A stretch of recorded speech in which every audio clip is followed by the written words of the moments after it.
تابعداری ہے میرے نبی کی، یہ ہمیں سکھائے۔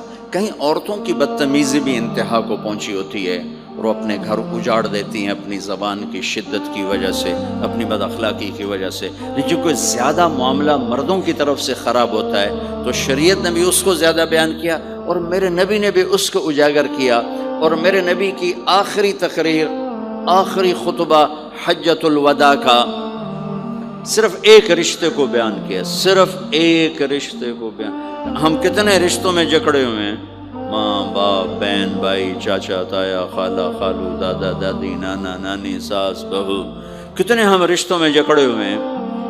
میرے نبی نے صرف ایک رشتے کا حق بیان کیا، استوصوا بالنساء خیرا، میں تمہیں تمہاری بیویوں کے بارے میں وصیت کر رہا ہوں، ان کے ساتھ اچھا سلوک کر رہا ہوں۔ صرف ایک رشتے کو بیان فرمایا، چونکہ یہ بنیادی رشتہ ہے، یہاں سے خاندان بنتا ہے۔ جب یہ ٹوٹ جاتا ہے اور ہمارا جوائنٹ فیملی سسٹم ہے تو کہیں ساس توڑ رہی ہے، کہیں سسر توڑ رہا ہے، کہیں نندیں توڑ رہی ہیں، کہیں خود خامد اپنی بے وقوفی کی وجہ سے توڑ رہا ہے، کہیں بیوی اپنی حماقت کی وجہ سے اس رشتے کو توڑ رہی ہے۔ ایک عورت آئی، ایک لڑکی آئی، یا رسول اللہ میری شادی ہونے لگی، میرے خامد کا کیا حق ہے میرے اوپر؟ دونوں طرف کی میرے نبی نے زندگی سکھائی۔ میرے نبی نے فرمایا تیرے خامد کے جسم پہ پھوڑے نکل آئیں، پھوڑوں میں گندا پانی جمع ہو جائے، پیپ جمع ہو جائے، اور تو زبان سے چاٹ چاٹ کے اس کے زخموں کو دھوئے، تو بھی تو نے اپنے خامد کا حق ادا نہیں کیا ہے۔ دوسرا، لائف کو بیلنس کیا میرے نبی نے کہ ایک گھر کیسے چلتا ہے اور کس طرح خوبصورت بنتا ہے، وہ میرے نبی کے اخلاق ہیں۔ آپ سب سے ایک بات کرتا ہوں، برداشت کرنا سیکھ لیں، زندگی خوبصورت ہو جائے۔ صرف سارے اخلاق کو میں جمع کروں ایک لفظ میں، برداشت، اور اس کو شریعت میں صبر۔ صبر کرنا سیکھ لیں، زندگی خوبصورت ہو جائے گی۔ بچیاں ساس کی شکایت کر رہی ہوتی ہیں، کبھی خامند کی شکایت کر رہی ہوتی ہیں، کبھی اولاد ماں باپ کی شکایت کر رہی ہوتی ہے، کبھی اولاد ماں باپ کی شکایت کر رہے ہوتے ہیں۔ شکایتوں سے جہان بھرا پڑا ہے۔ آپ شکایتوں کو دفن کر کے ہونٹ سی لیں، صبر، آہ نہ کر لبوں کو سی، عشق ہے دل لگی نہیں، سینے پہ تیر کھائے جا، آگے قدم بڑھائے جا، یعنی زبان حال سے کہہ دے کہ ہاں ستائے جا، جو ستاتا ہے چپ ہو جا، جو ستاتا ہے چپ ہو جاؤ۔ اللہ کی قسم آپ ایسی طاقت بنو گے کہ پہاڑ بھی راستہ دیں گے۔ صبر انسان کی سب سے بڑی طاقت، صبر انسان کی سب سے بڑی طاقت ہے، صبر انسان کی سب سے بڑی طاقت، الٹا کے رکھ دیتی ہے چیزوں کو۔ چپ رہنا سیکھ، خاموش رہنا سیکھ، درگزر کرنا سیکھ، تو آپ دیکھیں گے آپ کی زندگی میں کتنا حسن آتا ہے، کتنی زندگی میں مٹھاس پیدا ہوتی ہے۔ غصہ نکال دینا وقتی ایک راحت ہوتی ہے، اور پھر شرمندگی اور ندامت کے سوا کچھ نہیں ہوتا۔ اور پی جانا، سہ جانا، یہ آپ کو ایک عظیم و شان ہستی بنا دے گا۔ آپ کی دعائیں عرش سے جا ٹکرائیں گی۔ چپ رہنا ان بچوں کو سکھائیں، خاص طور پر اپنی بیٹیوں کو چپ رہنا سکھائیں کہ میں دکھ سے کہتا ہوں میرے دیس کا سسرالی معاشرہ ظالم ہے، ظالم ہے، ظالم ہے۔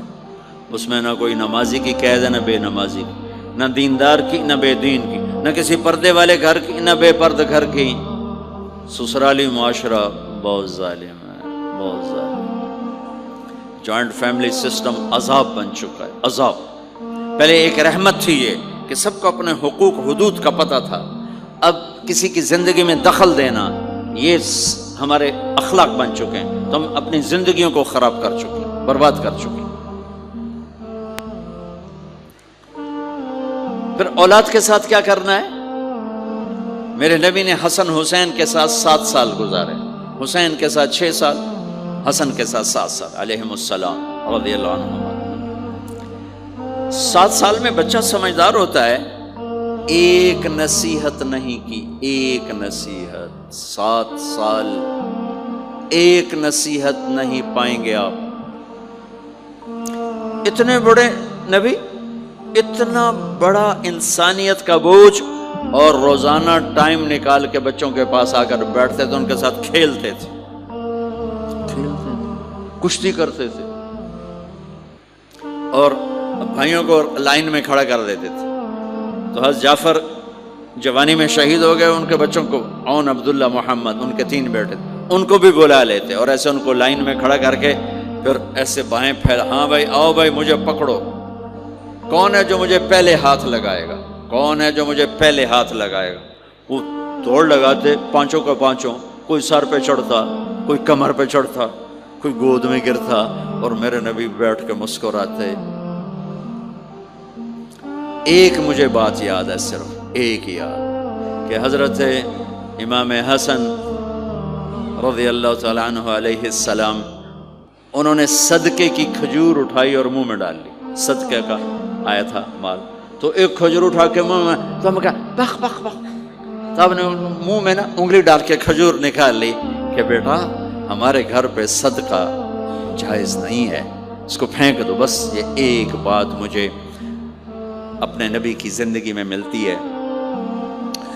ٹائم دیا، محبت دی.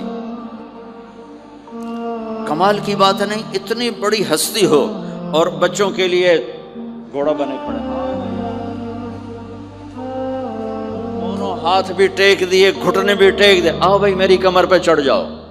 ان کو کمر پہ چڑھایا اور پورے کمرے میں چکر لگا رہے ہیں، چکر لگا رہے ہیں. پھر ان سے کہہ رہے ہیں تمہارا اونٹ کیسا؟ اونٹ متیا سواری کو کہتے ہیں، لیکن عام طور پر متیا عربی میں اونٹ کے لیے بولا جاتا.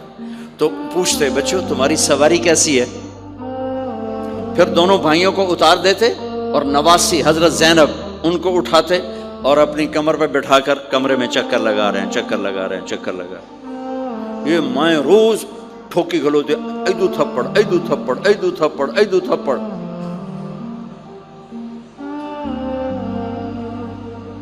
ساری مائیں سکول ماسٹر بنی ہوئی ہیں، ٹھوک کے جاؤ، ڈنڈے ماری جاؤ. بس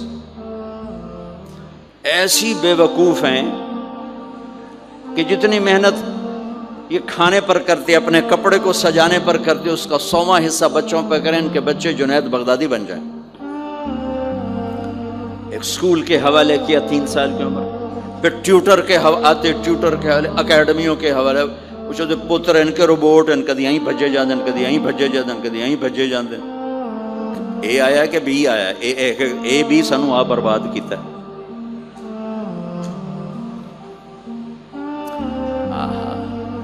اور سنو، چلو یہ تو گھر کی بات ہے نا. ایک دفعہ حسن حسین کی کشتی کرواتے تھے، آؤ بھائی کشتی کرو بھائی. ایک دن کا واقعہ نہیں، یہ آئے دن کا واقعہ ہے. لیکن ایک واقعہ کہ حسن حسین کی کشتی ہو رہی، حسین چھوٹے تھے، حسن بڑے تھے، تو حسن دبا رہے ہوں گے حسین کو، تو آپ حضرت حسین کو شاباش شاباش حسین، ای ہے حسین، ای حسین، یعنی حسین زور لا، حسین زور لا، شاباش شاباش. اماں بول پڑی فاطمہ جنت کی سردار، یا رسول اللہ آپ ساری شاباش حسین کو دیے جا رہے ہیں، حسن کو نہیں دے رہے. ہم نے کہا فاطمہ یہ جبریل میرے پاس کھڑا ہوا ہے، یہ بھی حسین کو شاباش دے رہا ہے، تو اس کے پیچھے میں بھی حسین کو شاباش دے رہا ہوں.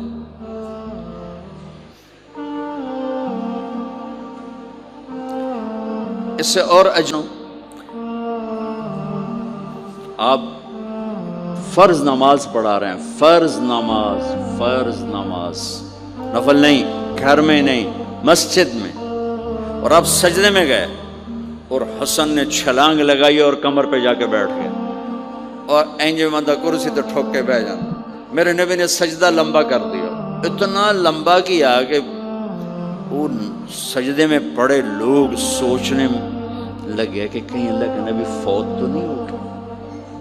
تو جو سامنے والی صف تھی انہوں نے یوں کر کے دیکھا، پچھلوں کو تو نظر نہیں آنا، انہوں نے اینج کر کے دیکھا تو دیکھا تو حسن سجدے اوپر چڑھے ہوئے. تو ایک صحابی جو قریب تھے انہوں نے ایسے ہاتھ آگے بڑھایا اتارنے کے لیے، تو میرے نبی نے بغلوں سے دیکھا کہ ایک ہاتھ آگے آ رہا ہے، تو آپ نے سجدے میں یوں کیا، میرے بچے کو کچھ نہ کو، جب تک حسن نہیں اترے آپ سجدے میں پڑے رہے.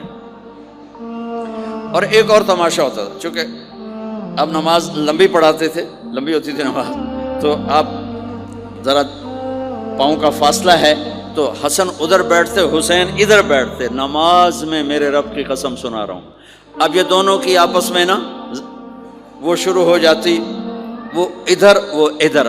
پہلے حسن پار کرتے تو حسین ادھر آ جاتے، پھر حسین ادھر جاتے تو حسن یوں آ جاتے. پورے قیام میں یہ دونوں بھائی یوں یوں کرتے رہتے تھے، یوں، وہ ادھر وہ ادھر، وہ ادھر وہ ادھر.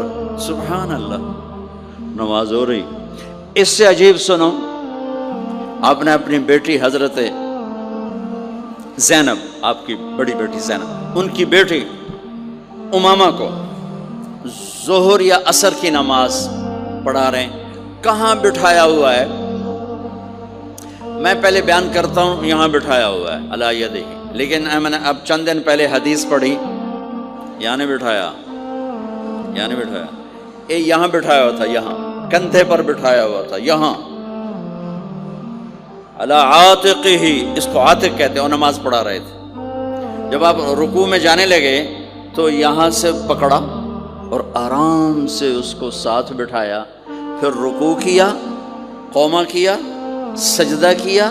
سجدے سے جب اٹھے تو پھر امامہ کو اٹھا کر کندھے پہ بٹھا کے پھر نماز شروع کر دی. 4 رکعتاں میرے نبی انج پڑھائیاں کہ نواسی یہاں بیٹھی ہوئی ہے صرف زندگی سکھانے کے لیے، صرف زندگی سکھانے کے لیے. بچوں کو پیار اتنا دو کہ وہ آپ پہ قربان ہوں. ڈنڈا، سوٹا، تھپڑ، بدتمیزی، ڈانٹ ڈپٹ، یہ دوریاں پیدا کر دیتی.